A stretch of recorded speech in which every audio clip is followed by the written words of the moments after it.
The van smells like hot vinyl and old coffee. It's 2:40 p.m. in a parking lot behind a Dollar General in Aurora, Colorado, and there's a plastic Gatorade bottle rolling around near the pedal, 3/4 full, warm from sitting in the sun since noon. The driver doesn't look at it anymore. She stopped looking at it weeks ago. She's got 94 stops left and 40 minutes of daylight math. That doesn't add up. And somewhere in a warehouse 40 miles away, a dashboard is tracking her exact GPS location, her exact pace between stops, whether she's currently en route or off route. Right now, needing to pee counts as off route. So does pulling into a gas station. So does anything that isn't a driveway with a package on it.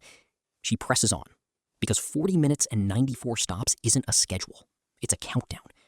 And the countdown doesn't pause for anything as inconvenient as a human body.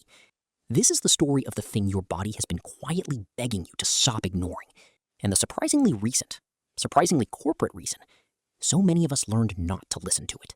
Everyone thinks holding your pee is basically a non-issue, a mild inconvenience, something your 5th grade teacher joked about during the road trip, maybe a UTI risk if you're really reckless about it. That's the story we've all been handed, filed away somewhere next to cracking your knuckles gives you arthritis. Mostly harmless folk wisdom. Here's the smash. Doctors warn that regularly and habitually holding urine can contribute to real urinary problems, especially when it becomes a long-term pattern, including infections and, in some cases, problems with the bladder's ability to empty properly. And here's the part that should bother you. This isn't happening because millions of people suddenly got lazy or forgetful about using the bathroom. So what's actually driving it? Who benefits from you not going? And why exactly is your own body currently losing an argument that biology should always let it win? Your bladder, on a good day, holds somewhere around 2 cups of urine before it starts sending real signals. Not gentle suggestions, actual signals. A system designed millions of years before spreadsheets existed. Ignore those signals once in a while, no real damage done. But make it a routine, and repeatedly stretching your bladder past its comfortable limits may affect how well it functions over time. In some cases, problems with bladder emptying can develop, leaving people with that strange feeling of, why does it take me 5 minutes to finish now? And why does it still feel like something's left? Doctors have clinical terms for different kinds of these problems, including urinary retention and voiding dysfunction. Let that sit for a second. When the bladder doesn't empty properly, that's where another problem can begin. Urine left behind can give bacteria more opportunity to multiply, increasing the risk of a urinary tract infection. That's your basic UTI, the kind that puts you on antibiotics for a week and makes peeing feel like a punishment. And here's the pattern doctors keep noticing. Nurses, teachers, warehouse workers, professions where just wait for your break is the unofficial company policy, can end up dealing with bladder and urinary problems when regular bathroom access becomes difficult. Not because their bodies are somehow weaker or more infection-prone, because their access to a bathroom can be worse than a toddler's on a road trip, which is completely wild, considering some of these are literally the people running your kid's classroom or your grandmother's hospital ward. In rare cases, genuinely rare, doctors are careful to say this, severe or untreated urinary retention can allow urine to back up toward the kidneys instead of flowing out normally. Left untreated long enough, that can mean serious complications, including kidney damage. And in the most extreme documented cases, doctors have described patients showing up with over 2 liters sitting in a bladder that was never built to hold anywhere near that. 2 liters. Picture a full 2-liter soda bottle, except instead of sitting in your fridge, it's sitting against soft tissue with a hard physical limit. Let that sit for a second, too. There's one more thing nobody puts on the pamphlet.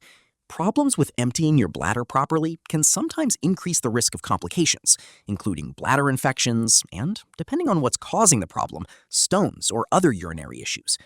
And then there's something even less talked about, the pelvic floor. The muscles you use to control urination have to work in precise coordination, some contracting, others relaxing at exactly the right time. When that coordination goes wrong, people can develop symptoms ranging from difficulty urinating to pain and the feeling that they haven't fully emptied their bladder. It's the kind of problem that doesn't necessarily show up in one dramatic moment. Sometimes it develops gradually until something that isn't supposed to feel normal slowly starts becoming your normal. Now here's the sharp left turn, because none of this makes real sense until you leave the human body entirely. Go back to the 1800s. Steamboats, textile mills, factories, all of it running on pressurized steam boilers. Early boilers had a brutal design flaw. No dependable way to release pressure once it built past what the metal could safely handle. And operators, under their own kind of pressure to keep production moving and keep schedules on time, would routinely push boilers past their limit instead of stopping to vent them properly. The boilers didn't send a polite warning first. They exploded, sometimes gutting entire rooms of workers standing right next to them, sometimes taking out whole sections of steamboats mid-river. It took decades of these disasters, hundreds of deaths, and eventually actual government legislation before pressure relief valves became mandatory, non-negotiable engineering, the kind you can't legally build a boiler without today. Here's the slam. Your bladder already comes with that exact valve, standard equipment installed before you were born, completely free. It's the urge itself. It's your body's factory-installed pressure release, tuned over millions of years to fire off a warning long before anything catastrophic happens. And what we've built, culturally and economically, in workplace after workplace, is a system of jobs that quietly overrides that valve on purpose. The same way an impatient 1850s foreman overrode a boiler gauge because stopping to vent cost him time and money he didn't want to spend. We just don't call it an explosion when it happens to a person. We call it making the route. We call it getting through the meeting. We call it professionalism. And this is where it stops being a body fact and turns into a fairness problem. Because who actually gets to use the bathroom whenever they genuinely need to? Somebody in an office job with a private stall and a manager who doesn't track bathroom minutes on a dashboard holds their pee occasionally, out of mild habit, and pays for it with nothing worse than a little discomfort. But an Amazon driver on a 200-stop shift, tracked minute by software that flags off-route time as a performance problem, doesn't get that same choice. Bathroom time is quite literally working against her numbers. One driver named in a Colorado lawsuit said a supervisor told her to just pee in the back of the van, out of view of the truck's own surveillance camera, hidden deliberately from the exact system built to police her every move. Another driver, an Army veteran who'd spent 8 years in combat zones before taking the delivery job, found himself making over 200 stops a day and said he barely had time to think, let alone locate a bathroom that would let him in without buying something first. Same bladder, same biology, same warning signal firing in both people's bodies at the exact same pressure.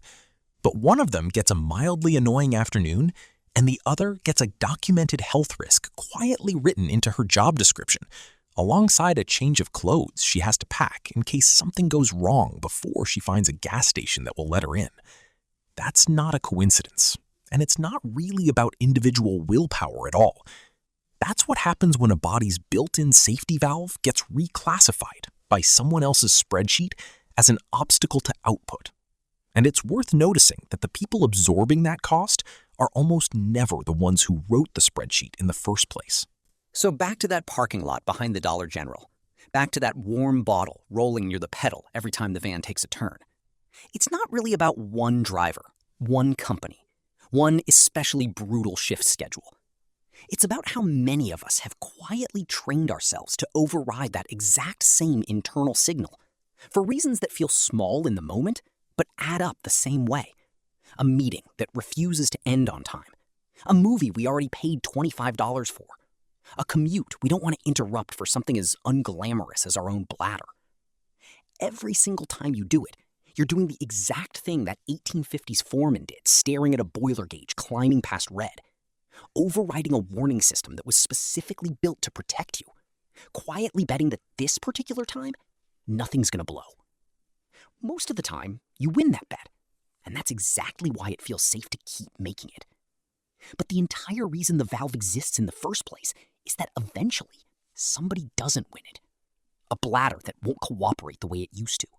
A urinary problem that took years to become impossible to ignore. A body that slowly stops working the way it once did. None of that shows up as a dramatic explosion. It shows up quietly, years later, as something you just live with and stop mentioning. So here's the actual question worth sitting with the next time you feel that first, easy-to-ignore signal. How much of your day is genuinely too important to interrupt for 30 seconds? And how much of that I can't stop right now feeling was put there by somebody else's spreadsheet, and not by you at all?